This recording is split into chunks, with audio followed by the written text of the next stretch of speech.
Good evening, folks. Welcome back to, I guess it's just called Invincible Review, huh? Yeah, y'all really liked the last one, so I'm happy to be able to keep this review weekly thing going because I had to stop the Bad Batch reviews because no one seems to care about the Bad Batch. Oh, and Leo the Madman's not here this one. So sorry to the Leo fans out there. He had to work, and Cruel Droid actually has someone to beat later on, so I had to prioritize. It's the culling game. Some people get left behind. I'll make the rules. Yeah, this time we're back for Invincible, Season 2, Episode 6. How we feeling, boys? Let's go, baby girl! Cruel Droid is apparently very happy that Shrinking Ray might have lived his Invincible bag. I don't feel bad for, what's his face? The immortal guy? Oh, immortal. What, man? He just lost his girl. He just lost his wife. Wait. Yeah, wife. Yes, he also cut the man to get that girl. I mean, debatable. I love that Ace was like, what's his name? The immortal guy?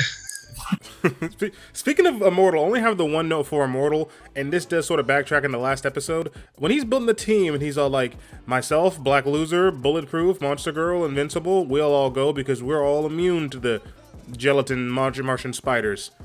How the fuck would he know that? This is your first time encountering them. How the fuck would you know who's immune and who's not? Okay, that is a fair point. Like how? And speaking of like following up on things from last episode, we finally see the end of the attack of the Green Gang, and the leader, Ace, shoots him in the back of the head, shoots Rex through the skull, and Rex just doesn't die? Like, I mean, I'm glad, I'm wrong, I'm happy, but how? Literally, that's like one of the most surefire ways to kill a person. How the fuck are you alive? Respect to Rex. I mean, yeah, respect to the mans. He beat that motherfucker to death, partly like with the fucking nub on his hand.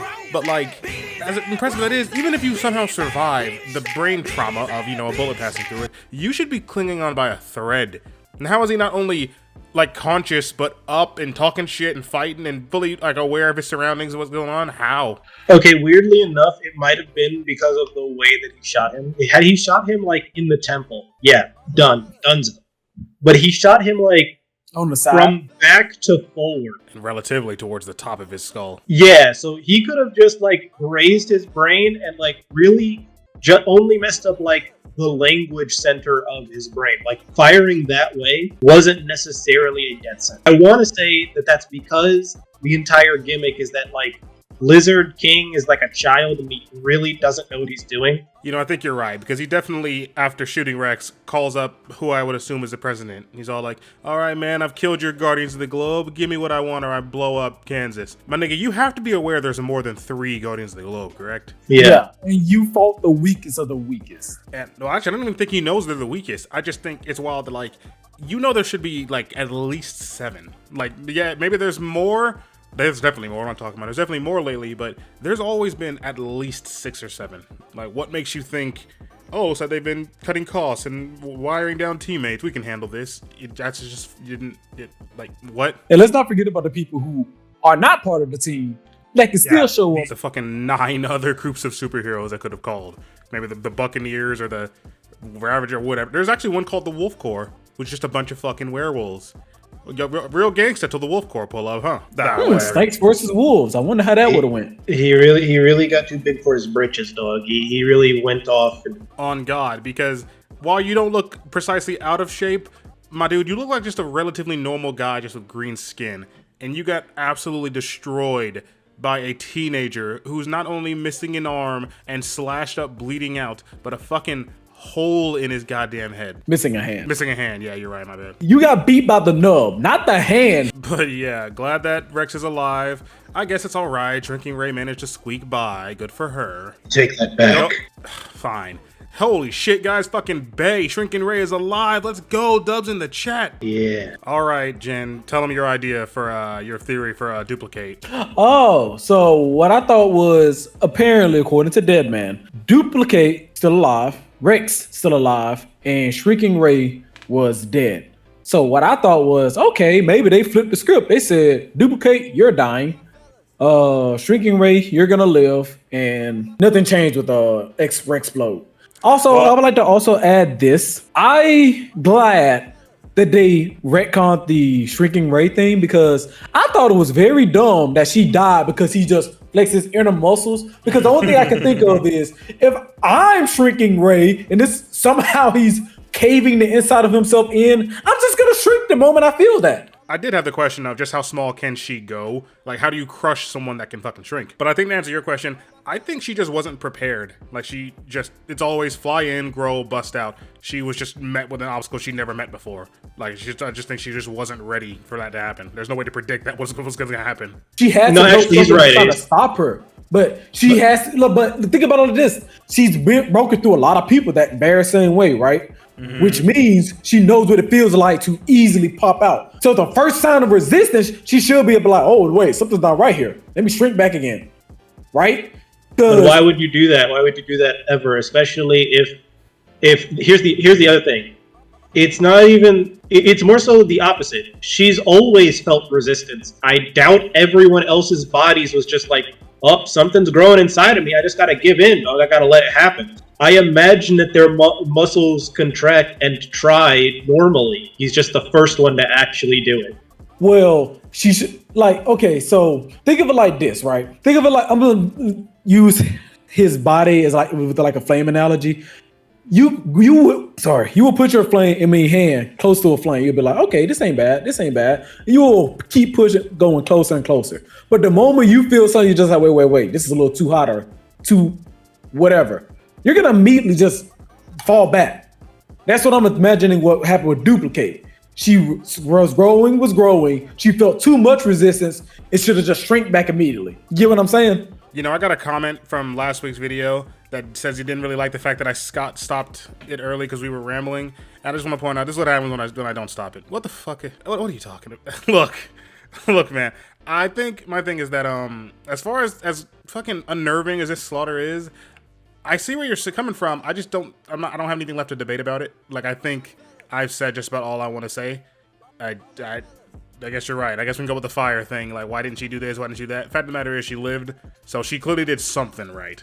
And weirdly enough, the part of this episode that's really bugging me, that's got me like the most unnerved, is that dual conversation, like between Invincible and Mark Hamill and Eve and Amber, because everyone can register there's a problem, but instead of like trying to figure out what it is, it seems like they're both just trying to blame like themselves for it. Like, fact of the matter is, you're a normal human being who's trying to go to college to live a life, and that's Superman. Like, it's not gonna. What part of this were y'all not ready for? But instead, Amber is like, oh my god, he's invincible. He's off saving the world, and I don't do anything. I'm just a normal girl. I'm such a bad girlfriend. And Invincible's like, oh, I'm just a wannabe superhero. Like, but she's always donating to soup kitchens, and she's so cool and ebony, and I'm just a selfish bastard. I don't deserve her. What are we doing here? Like, why are we doing this? Because it's like, they're doing the right thing. They're doing all that they can to try to be there for one another. But at the end of the day, both of them want more from the relationship. They can't have more because one is a superhero and the other is also doing their part in their own way. So it's like, she's in school.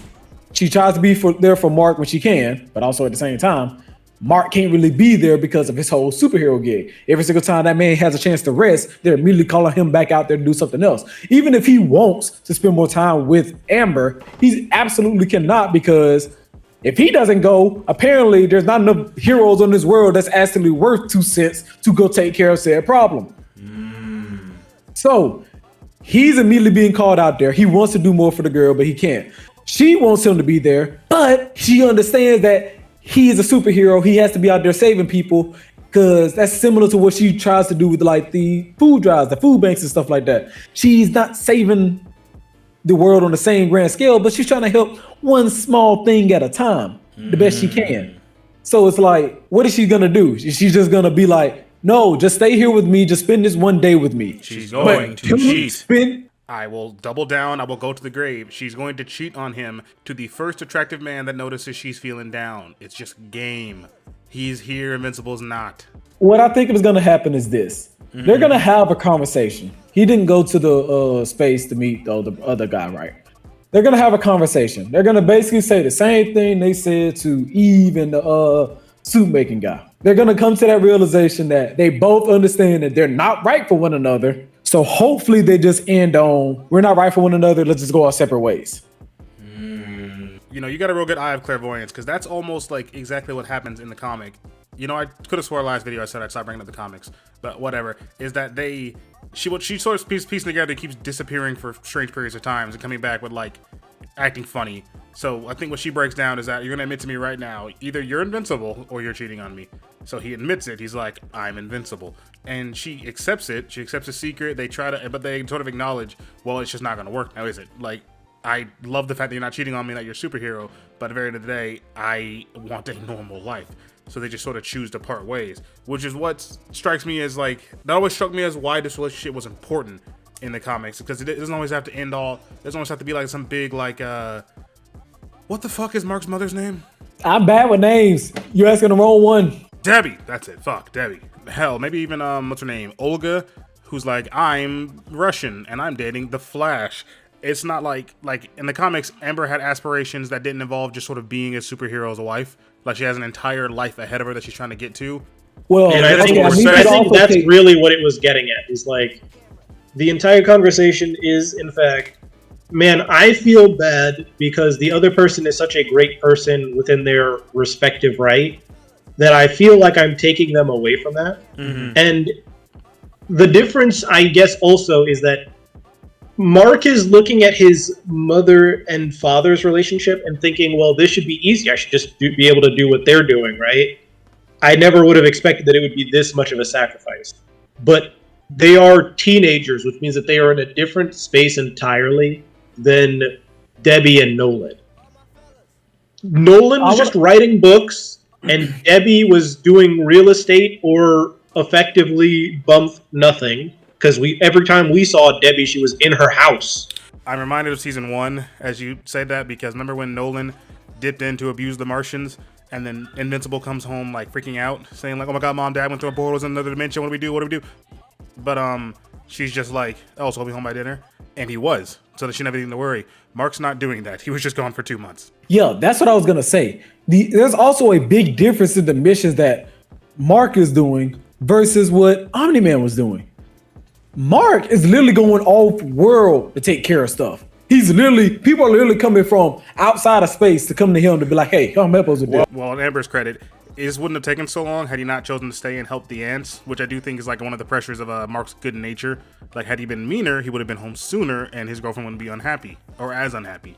Yeah, so it's just like, so for Nolan, because he was a Viltrumite, he had to keep his identity under wraps because he's known as a conqueror. Everybody in the universe hates him. Mark is one of the first ones that just like, oh, this is a good Viltrumite. Viltrumites are very strong. He can help us. Mm-hmm. So it's like a different dynamic because one was basically an outlaw staying hidden, and the other one is universe's greatest hero, or universe's upcoming greatest hero. Yeah, I guess you're right. Like the world got accustomed to having an Omni-Man present, and now Omni-Man's gone. So Mark's the closest thing we got. So it's like, get your ass in the suit. And yeah, I guess that's all I'm about to say about it. That's all my notes. So anything left y'all gotta say? No, but I'm gonna say this: it's nobody's fault that this is happening. It's just very unfortunate. I would like to pay respects to the writers because that was probably their intent. Is that like, no, it's nobody's fault. Just wrong time, wrong place. All right. Thank y'all for watching. Thank y'all for listening. Did not think this would be just a heavy like relationship analysis episode, but hell, it is what it is. I'm with it. Yeah, nothing much to say. We'll be back next week, and coming up further weeks, guess what TV show's coming back? I'm out past curfew, and I think the movie Serpico is boring. What are you gonna do about that? So yeah, we'll be back for that too. King of the Dead, Jinsui, and whatever his name is, signing off.